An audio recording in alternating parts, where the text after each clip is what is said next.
I found so many instances of blood in Pixar and Disney movies that it's actually kind of alarming. Transmogrification Central!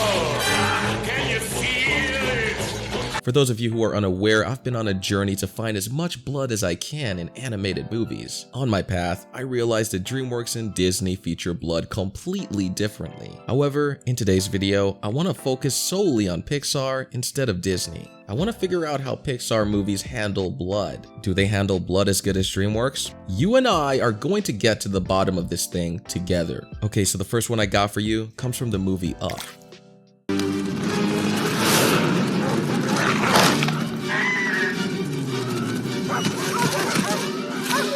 We see a dog make a huge leap and bites down viciously on a character. Now I know it's been a while since you've seen this movie, but let me ask you this. Do you think that Up has blood in it? You got 2 seconds to think about that answer, and your 2 seconds are up.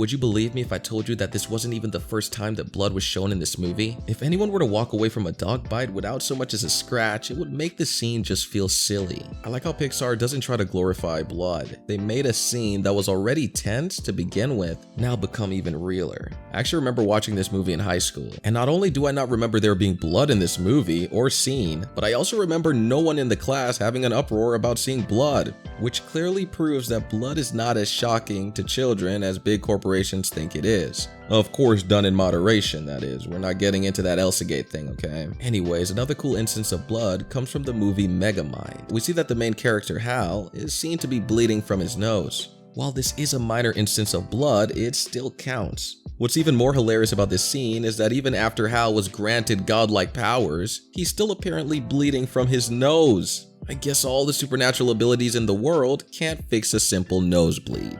Let's go ahead and go back to Pixar, Finding Nemo. Ow! Oh, Are you okay? Ow, ow, I'm ow. so sorry. Hey, you really clocked me there. You know I'm bleeding? Oh, Ow, ow, ow. Dory, are you okay?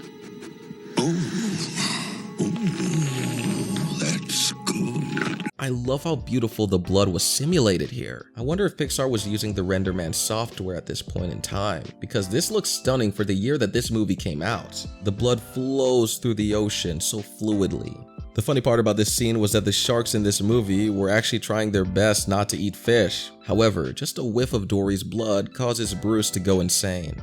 Poor guy. Now I got another shocking instance of blood in Pixar, and this was the moment that I realized that Pixar was not playing back in the day. They were rivaling DreamWorks. Take a look.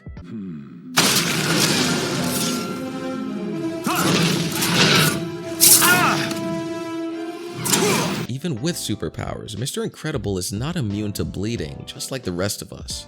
In fact, scenes like this made me realize that anyone could die in this movie. I sure do miss the old Pixar movies. Throughout the scenes, he has a large open wound, huge gash. That attack went straight through his suit. It's very obvious he's not wearing armor, so this is expected. Anyways, let's move on to another Pixar movie called The Good Dinosaur. Now this is where I have to actually give a warning because even I thought this was too gruesome.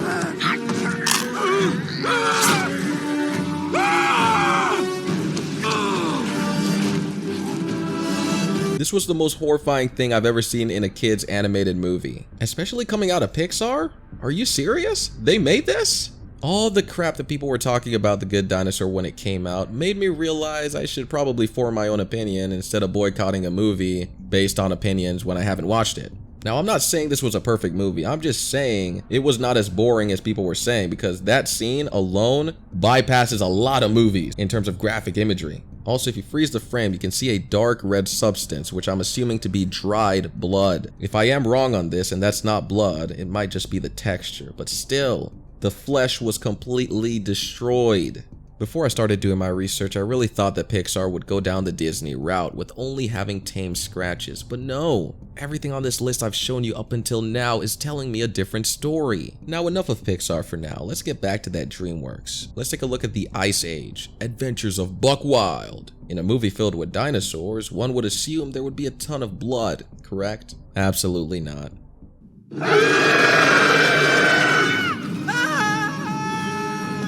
In this shot where we're seeing a dinosaur literally grabbing people with its sharp teeth, we don't see nothing. However, this is not necessarily a bad thing. There's absolutely no reason for them to animate blood in a scene like this. Are you guys crazy? Also, you gotta remember that this dinosaur is the guardian of its children. However, if you're disappointed that you didn't see blood in the Ice Age, well, there is some instances of blood. I just haven't shown it yet.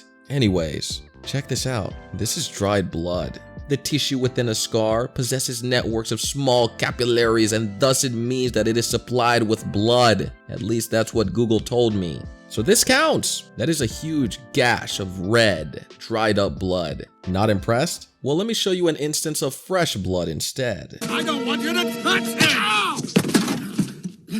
Ow! Oh!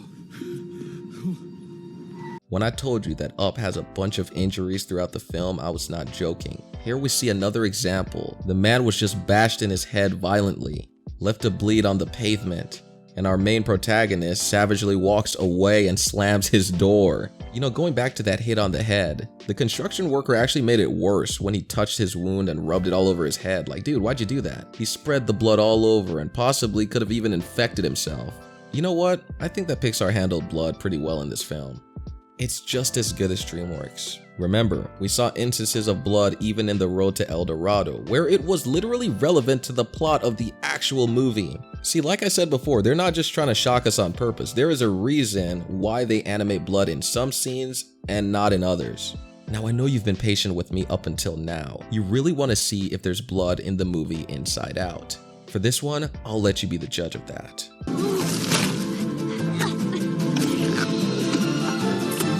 Now, it's very difficult to see this, but when Joy hops over the fries and lands on her hand, she actually scrapes her finger. It causes a slit and cut, which begins bleeding. She then savagely licks her wound to get the blood off her fingers. I understand this may be pretty unbelievable and hard to understand, but my source of reference for this is the past.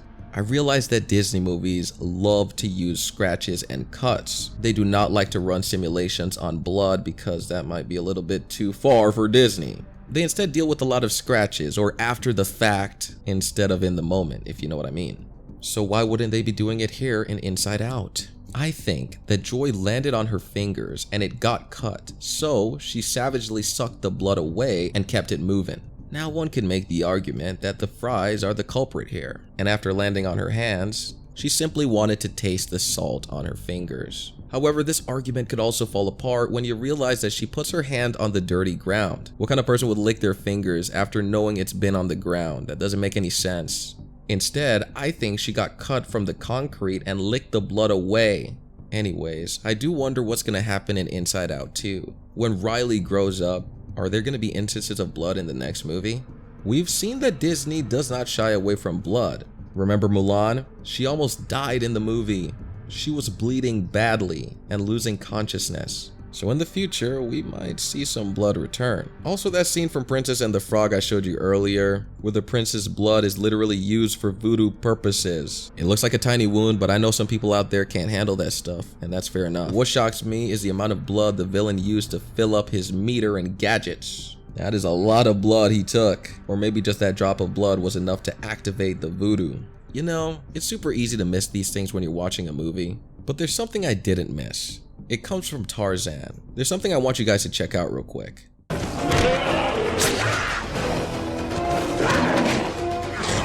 It's strange to me that there was no blood in this scene. I'm not sure why the leopard wasn't able to pierce through the thickness of the gorilla. Why is there no blood here when we've seen blood in Tarzan before?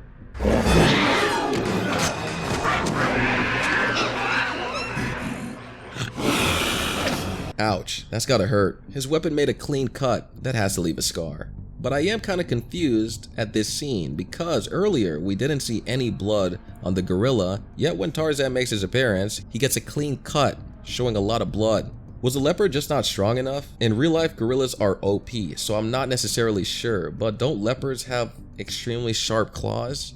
Leave a comment telling me, I'm really asking. Anyways, that's all I got for you today. If you enjoyed this video, don't forget to leave a like and consider subscribing.